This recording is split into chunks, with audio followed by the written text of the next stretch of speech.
Well, the first thing that I had to overcome was my own guilt.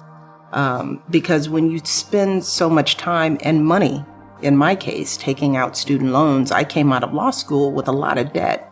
The notion that I wouldn't want to invest financially to recoup that, that initial investment was a struggle for me, especially growing up as a working class kid. I talk about the conversation I had with my mother where I was trying to break down how I wasn't passionate about my career and how I felt guilty talking to a woman who had sacrificed so much for me and probably never had the luxury of thinking about something as trivial as passion.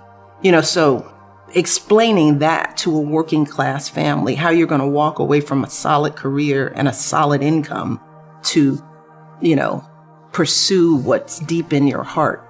My parents didn't, but also it was part of the challenge was what else was I going to do? That's part, I describe myself as a box checker because that's how we teach kids. It's like there's a path, you pick a career when you're 7, you study that career in elementary school, you go to college, you get a major, and life choices are not that orderly. But that's how we train kids. And I was right on that path and I knew how to achieve. I knew how to get A's and how to get to the next level. But no one taught me how to dig deep inside my soul and figure out what I cared about. And we don't talk to kids about what they care about. We talk about what they should major in, what they should study. And those two things are very different. So part of the struggle was I had to relearn how to educate myself about who I was. School didn't teach me that. All those degrees, all those fancy schools didn't help me connect into who I needed to be as a person. So I had to rewind all that learning. I think the challenge is that education systems are developed for masses of teaching. But every kid is so different. And if you don't have the resources to individualize the educational curriculum, then you're really pushing kids through a funnel that may not fit them.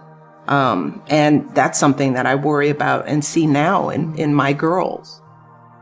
This notion that you're going to learn something that every kid is going to learn in the same way at the same time is disastrous, and it creates box checkers who then go on to careers that may not fulfill them, and then they're not good at it. So the tough part for me was relearning all, and figuring all that out on my own. And so I had to find people who could help me. I did what I called informational interviews. I had to go out and just meet people who were doing all sorts of things that seemed interesting to figure out what I cared about. Was it kids? Was it working with kids? Was it mentoring? Was it education? I didn't know. I hadn't explored it because I was on the path to be a lawyer. So that was the hardest thing for me to understand how to do, is to walk away from the formal training that I had gotten and to swerve into something more creative. And so would your advice be to others, it is important to find your passion? It is absolutely important. And I encourage young people to try on different hats. I think it's a shame that kids are forced to figure out so early in their life and get on a path. So I encourage kids to do internships, to work, to talk to people who are doing things that they think are interesting, because most kids are intimidated about approaching you, for example, and saying, Holly, you've done some swerving. Tell me about what you're doing, and having those conversations in high school and in college before you commit to something. But I think kids feel the pressure to have to know what they're going to be. It's such a young age. Exactly. You're 16, 17, 18 when you're making these big life decisions. Yeah. In one of the first lines in the first chapter is a question that I hate the most that we ask children is, what do you want to be when you grow up? As if growing up is finite. Yeah. As if you get to a place and at some point that's the end. And that's sort of one of our big dilemmas, that we ask kids so early to figure out who you're going to be at 5 and 7 and 10 and even 20 years old. So I do encourage young people to be open to the swerve and don't beat themselves up if they feel they've maybe not made the right first choice. because life, Holly, is long.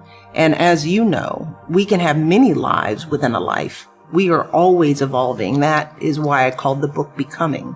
This notion that we ever stop evolving is just wrong.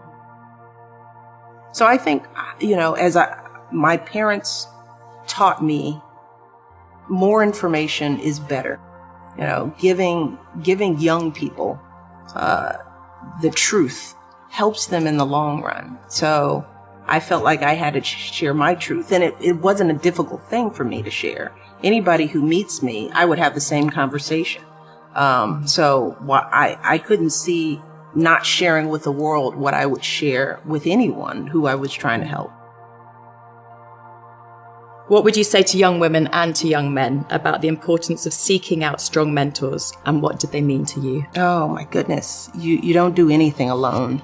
And I think a lot of young people think that they look at people like us and think you just magically appeared, you became, and there you are. And it's like, no, I always looked ahead of me at the women primarily who were doing the things that I wanted to do. I talk a lot about, Valerie Jarrett, for example, who has worked in our administration, but I met her very early on before Barack and I even got married. And she, for me, was one of the first examples of a strong professional woman who was a single parent, who was doing a phenomenal job as a mother and was just a boss at work. And watching her balance that and not losing herself in either role. I talk about how I'd sit in a meeting with her and she'd be in the midst of, business leaders sitting around the table, the mayor on the phone, and her secretary would call and say her daughter had just got home from school and wanted to talk. And she turned herself off in a second because she said, I will always make time for my daughter, So I saw how important it was that even in the height of your career, putting your kids first was important. And that helped me sort of think about how I wanted the White House experience to feel for my daughters. That's why we, in so many instances, we would stop our day, no matter what was going on, and give that time to the kids because we wanted them to feel like they were at the center of everything, even when their mom and dad were some of the most powerful people in the world. Mm-hmm. So I wouldn't have known that example was possible had I not looked ahead at the women who were my mentors. I think a lot of women, we're afraid to just put our cards on the table and say, this is what I'm worth. This is what I need to make this happen. I can do this. But if you don't, these are my top 3 things. I would have never had the courage to do it. And I think many women sit on their talents and their gifts because they're afraid to make that ask. Sometimes we're too polite in the professional world. And many women don't have the luxury or the leverage to make the kind of demands that I did, because I had the option of staying home because my husband brought in enough income that it would be tough, but it wouldn't have been impossible. And I absolutely realized that I was lucky to be able to walk in that office and make those demands. People just don't get the credit that they need. People are juggling and managing to keep things afloat all the time. So we just haven't labeled it properly. It's happening and people aren't getting the credit for doing it. But if you work and have kids, you're doing something flexible in there to make that happen. We just need to label it.